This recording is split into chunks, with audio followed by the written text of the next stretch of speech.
찬송가 445장 들으시면서 새벽 예배 하나님께 올려드립니다.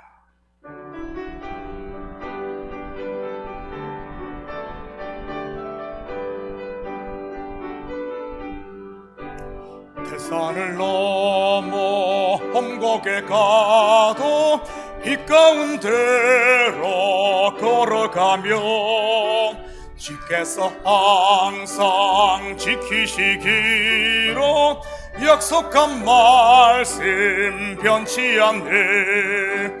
하늘의 영광 하늘의 영광 나의 맘속에 차고도 넘쳐 할렐루야를 힘차게 불러 영원히 주를 찬양하리. 캄캄한 밤에 다닐지라도 주께서 나의 길 되시고 나에게 밝은 빛이 되시니 길 잃어버릴 염려 없네. 하늘의 영광 하늘의 영광 나의 맘속에 차고도 넘쳐 할렐루야를 힘차게 불러 영원히 주를 찬양하리. 광명한 빛 마음에 받아 찬란한 천국 바라보고 할렐루야를 힘차게 불러 날마다 빛에 걸어가리.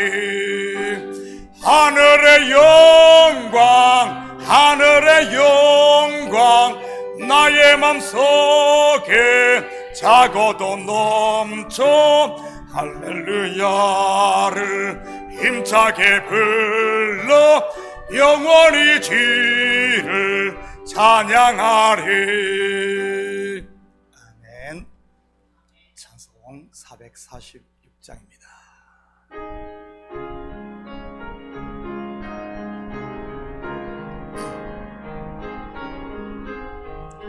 주 음성 외에는 참 기쁨 없도다.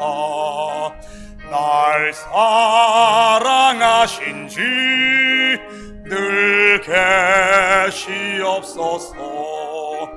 기쁘고 기쁘도다 항상 기쁘도다 나 주께 왔사오니 복 주옵소서.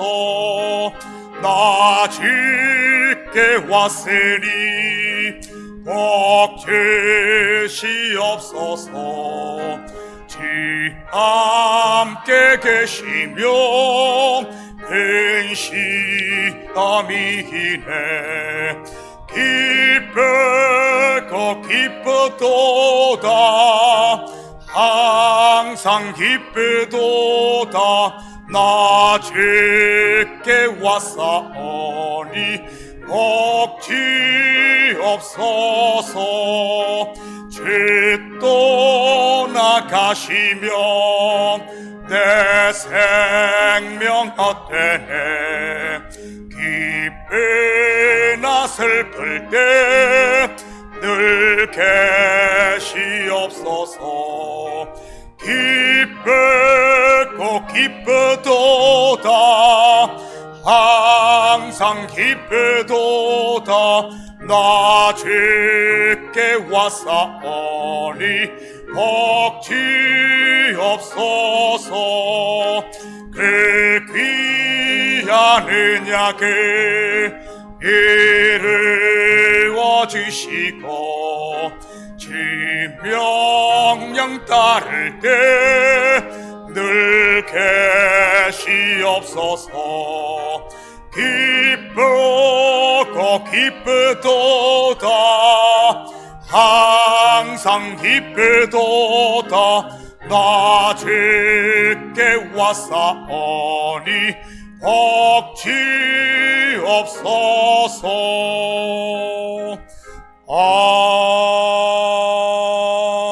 아멘. 자, 오늘 이 새벽에 하나님께서 우리에게 주시는 하나님 말씀은 스가랴 2장 1절부터 13절까지 말씀입니다. 저와 여러분이 한 절씩 나누어서 교독합니다. 내가 또 눈을 들어본 적 한 사람이 청량줄을 그의 손에 잡았기로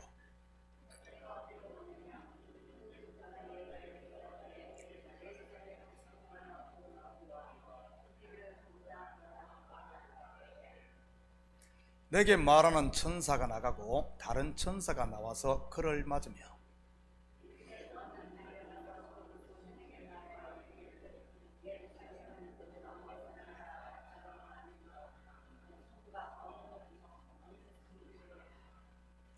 여호와의 말씀에 내가 불로 둘러싼 성곽이 되며 그 가운데서 영광이 되리라.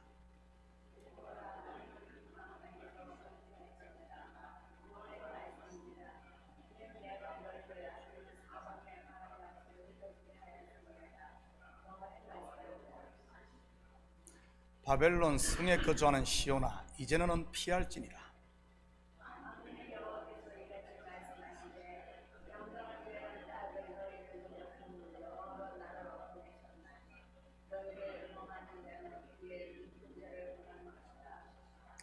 내가 손을 그들 위에 움직인 적 그들이 자기를 섬기던 자들에게 노략거리가 되리라 하셨나니 너희가 만군의 여호와께서 나를 보내신 줄 알리라.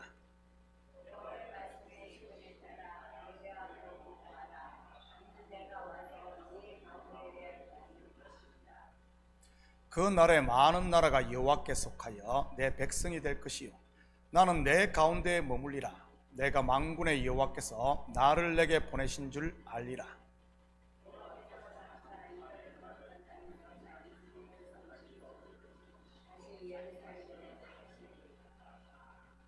같이 읽겠습니다. 모든 육체가 여호와 앞에서 잠잠할 것은 여호와께서 그의 거룩한 처소에서 일어나심이니라 하라 하더라. 아멘. 좋은 아침입니다. 오늘 본문은 스가랴가 본 8 환상 가운데 세 번째 환상입니다. 이 환상 가운데서 스가랴는 한 사람이 청량줄을 잡고 예루살렘으로 향하는 모습을 보게 됩니다. 이는 곧 장차 예루살렘이 새롭게 회복되리라는 강한 소망을 심어주는 환상이지. 우리가 서론에서 공부했듯이 스가랴는 학계 선지자와 함께 중단된 성전 재건을 독려하기 위해 부름받은 선지자입니다. 이 청량줄 환상을 통해 재건된 예루살렘의 모습이 어떠한지 같이 살펴보도록 하겠습니다. 4절입니다. 이르되 너는 달려가서 그 소년에게 말하여 이르기를 예루살렘은 그 가운데 사람과 가축이 많으므로 성곽 없는 성읍이 될 것이라 하라. 여기서 그 소년으로 번역된 히브리어 한나알은 소년뿐만 아니라 청년 또는 젊은이를 일컫는 단어입니다. 그래서 이 소년을 스가랴 선지자로 보는 견해가 일반적이고요, 실제로 스가랴 선지자는 젊은 나이의 선지자로 부름받은 사람이기도 합니다. 그런데 예루살렘에 사람과 가축이 많아 성곽이 없게 된다고 하네요. 여러분, 성곽의 역할이 무엇입니까? 적으로부터 성 안에 있는 사람들을 보호하는 것입니다. 그렇다면 성곽이 없다는 영적인 의미는 무엇이겠습니까? 성전이 완공되면 그만큼 번성한다는 의미인 것입니다. 창세기 49장에 야곱이 아들 요셉에게 한 축복인 샘 곁에 무성한 가지가 담을 넘었다고 한 것처럼 말이지. 뿐만 아니라 성곽이 없어도 될 만큼 강성해져 대적이 없게 된다는 그런 말이기도 하고요. 이것을 지금 우리에게 적용하면 어떤 의미겠습니까? 우리 속에 성령이 거하시는 온전한 성전이 지어지면 그 어떤 대적도 우리를 넘볼 수 없다는 그런 뜻입니다. 저는 우리 식구들의 믿음이 그리스도의 장성한 분량에까지 자라 크고 작은 적들 곧 시험으로부터 자유할 수 있기를 축복합니다. 교회에도 보면 시험이 끊이지 않는 분들이 있습니다. 뭐가 좀 될만하면 시험이 들고 뭔가 좀 할 것 같으면 넘어지는 분들 말이지. 이런 분들의 특징이 무엇인 줄 아십니까? 자기가 강하다는 사실입니다. 자기 생각, 자기 고집, 그리고 자기 주장이 센 것 말이지. 반면 어떤 시험에 바람이 불어도 거기에 휩쓸리지 않고 꿋꿋이 자기의 길을 가는 이런 사람들도 있지요. 시험하고는 아주 거리가 먼 기둥 같은 분들 말이지. 이들의 특징은요, 이 속에 자기가 없습니다. 자기 주장, 자기 고집 말이지.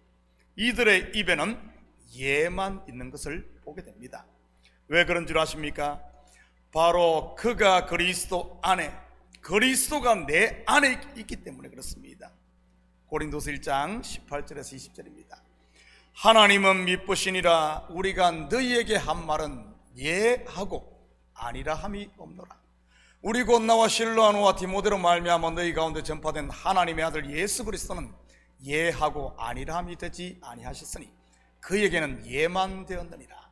하나님의 약속은 얼마든지 그리스도 안에서 예가 되니 그런즉 그로 말미암아 우리가 아멘하여 하나님께 영광을 돌리게 되느니라.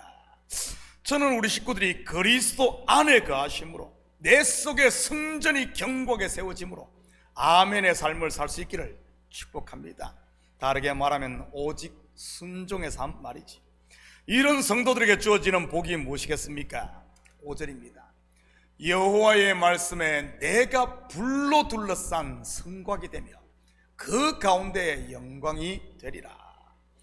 우리는 본절의 모습을 불기둥으로 이스라엘을 보호하며 인도했던 출애굽을 연상할 수 있습니다. 또한 각종 보석으로 장식되어 하늘에서 내려오는 예루살렘 성도 연상할 수 있고요. 요한계시록에 나오지 않습니까? 하나님이 친히 불성곽이 되신다는 말은 절대 안전하다는 말인 것입니다. 바로 예수 그리스도의 보혈의 피로 거듭난 성도의 모습인 것이지. 확인합니다. 로마서 8장 38절 39절입니다. 내가 확신하노니 사망이나 생명이나 천사들이나 권세자들이나 현재일이나 장래일이나 능력이나 높음이나 깊음이나 다른 어떤 피조물이라도 우리를 우리 주 그리스도 예수 안에 있는 하나님의 사랑에서 끊을 수 없으리라. 그리고 오늘 읽은 6절부터 13절까지는 바벨론 포로 해방령이 고레스 황제에 의해 내려졌음에도 돌아오지 않고 바벨론에 여전히 남아있는 백성들을 향한 말씀입니다. 예루살렘의 성전이 재건되어 번영하니 돌아오라는 이런 말이지. 왜냐하면 바벨론은 이제 심판밖에 남은 것이 없기 때문인 것입니다. 7절입니다. 바벨론 성에 거주하는 시온아 이제 너는 피할지니라. 후속 역사로 보면 이것은 무엇을 말하는 것이겠습니까? 바로 성전의 실체이신 예수 그리스도께서 이 땅에 오셔서 십자가로 하나님과의 막힌 담을 허물고 구원을 완성했다는 의미입니다. 그런데도 돌아오지 않고 여전히 율법 아래 매여 종노릇하는 이런 사람들을 향한 말씀인 것이지. 혹시 우리 가운데 그런 분은 없습니까? 은혜와 평강의 하나님 나라가 주어졌음에도 우리 가운데 있음에도 누리지 못하고 홀로 바깥 어두운 데서 이만 갈고 있는 분들 말이지. 마치 잃었던 아들을 찾은 비유에 나오는 큰아들처럼 말입니다. 왜 그가 아버지가 준비한 잔치를 맛보지 못했던 것일까요? 바로 자기의 곧 자기 잘남 때문 아닙니까? 내가 어찌 창기와 함께 아버지의 재산을 말아먹은 저런 죄인과 한자리에 앉을 수 있어 하면서 말이지. 여러분, 교회는 은혜 받은 죄인들이 모이는 곳임을 믿으시기 바랍니다. 죄 없는 의인들이 자기 의로 나오는 곳이 아니란 말이지요. 모두가 죄인인데 하나님의 오직 은혜로 된 겁니다. 그래서 용서받은 죄인들이 나오는 곳이 교회라는 사실이에요. 왜냐하면 의인에게는 은혜가 은혜되지 못하니 말이지. 여러분이 선 곳이 바벨론 성이라면 이제는 피할 수 있기를 축복합니다. 기회가 있을 때 말이지. 롯의 두 사위에게도 기회가 있었지 않습니까? 천사가 소돔성을 멸하러 왔을 때 말이지. 그런데 그들의 반응이 무엇이었습니까? 롯의 말을 농담으로 여겼던 것입니다. 여러분, 지금이 은혜 받을 때요 돌아올 때임을 믿으시기 바랍니다. 왜냐하면 우리 가운데 예수 그리스도께서 죽으시고 부활하심으로, 그리고 성령이 오심으로 말미암아 지금은 성전이 완공된 그런 때이기 때문인 것입니다. 그렇다면 성전이 재건된 사람이 해야 하는 것이 무엇인지 보도록 하겠습니다. 10절입니다. 여호와의 말씀에 시온에 따라 노래하고 기뻐하라. 이는 내가 와서 네 가운데에 머물 것임이라. 바로 기뻐하고 찬양하는 것입니다. 저는 우리 교회뿐만 아니라 이 시대 교회가 회복해야 할 것 중 하나가 이 기쁨이 아닌가 생각을 합니다. 예배의 감격, 그리고 처음 사랑 말이지. 요즘 교회들이 너무 일이나 이 사역에다가 중점을 두다 보니 힘의 원천이 되는 기쁨을 잃어버리는 경우들을 보게 됩니다. 요한계시록에 나오는 에베소 교회도 같은 경우이고요, 이단 세력과 싸우고 시험을 이기느라 너무 전투적이다 되다 보니 처음 사랑을 잃은 것 말이지. 처음 사랑이 무엇이겠습니까? 구원의 감격인 이 은혜와 기쁨 아니겠어요? 혹시 여러분 가운데 교회에 오는데 기쁨이 없다든지 아니면 주의 일을 하는데 즐거움이 없다면 여러분 억지로 계속 하려고 하지 마시고 잠시 내려놓았으면 좋겠습니다. 그러지 않고 계속 가다 보면은 내 속에 물 없는 샘처럼, 깨서 떨어진 자동차처럼 탈진하고 멈출 수 있으니까요. 주의 이런 기쁨과 감사, 그리고 자원할 때 성령의 열매가 맺히고 풍성해지는 것이니까요. 또한 기뻐하고 찬양할 때 하나님이 그 가운데 계시는 것이고요. 13절입니다. 모든 육체가 여호와 앞에서 잠잠할 것은 여호와께서 그의 거룩한 처소에서 일어나심이니라 하더라. 그리고 속의 성전이 재건된 사람은 여호와 앞에서 잠잠해야 하는 것입니다. 벼는 익을수록 고개를 숙인다는 우리 속담처럼 하나님의 임재 앞에 잠잠할 때 그분의 영광이 드러나는 것이니까요. 그리고 교회는 사람의 소리나 주장이 아닌 하나님의 말씀만 들려야 되는 곳이 교회인 것입니다. 그럴 때 성도들이 생명 양식으로 배불리고 행복할 수 있는 것이니까요. 사랑하는 성도 여러분, 오늘 하루도 하나님이 우리의 불성곽이 되심을 믿으시고 세상을 두려워하지 마시고 주어진 환경에서 기뻐하며 감사하며 모든 것을 하나님께 맡기고 그분의 말씀 앞에 잠잠함으로 하나님의 뜻이 나를 통해 이루어지는 이런 복된 하루 되시기를 예수님의 이름으로 축복합니다. 같이 기도하십시다. 사랑의 아버지 하나님, 참으로 감사를 드립니다. 아버지 하나님, 이제 우리 가운데 하나님이 계시고 성령이 가심으로 말미암아 아버지 하나님, 우리가 하나님의 성전됨을 알게 하시고 이제는 하나님이 우리의 불성각이 되심을 우리의 영의 눈을 열어 보게 하여 주시옵소서. 그래야 두려워하지 말고 놀라지 말고 매 순간순간 감사하며 주어진 환경에 최선을 다하는 저희들 되게 하시고 우리 속에 아버지 하나님 처음 사랑 구원의 감격과 은혜를 회복함으로 말미암아 우리를 통해서는 하나님의 영광만 드러나는 이런 역사가 있게 도와주시옵소서. 이 교회를 통하여 주님 영광 받으시고 인간 냄새나 인간 소리가 아닌 오직 하나님의 말씀이 아버지 하나님 풍성하게 흘러넘쳐 온 성도들이 하늘 양식으로 배불리는 복된 교회 되게 도와주시옵소서. 감사드리며 예수님의 이름으로 기도드립니다. 아멘.